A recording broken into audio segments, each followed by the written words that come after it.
টমেটোর টক। পোড়া আম, পোড়া টমেটো দিয়ে এভাবে টক করলে যা মজার হয়, যেটা ভাত, পরোটা, লুচি সব কিছুর সাথে খেতে পারবেন।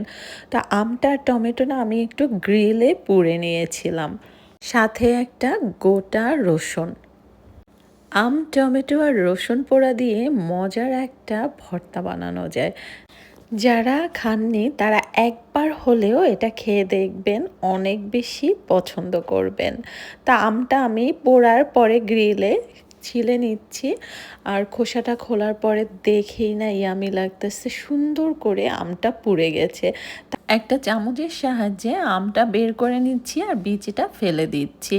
এরপরে টমেটোটারও খোসাটা খুলে টমেটোটা একটু চামচ দিয়ে মেখে নিচ্ছি।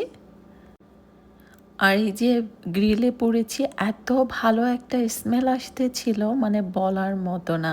তো যাই হোক, টমেটো আর আম হয়ে গেলে এরপরে রসুনের কোষটা বের করে নিচ্ছি।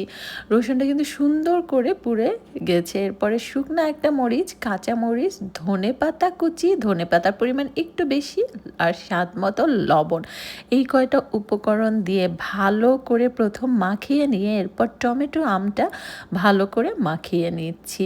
ভালো করে হাত দিয়ে মাখানোর পরে এর মধ্যে একটু চাট মশলা দিয়ে দিব আর সরিষার তেল। চাট মশলাটা দিলে না অন্যরকম একটা ফ্লেভারও আসে আর টেস্ট অনেক গুণে বেড়ে যায়।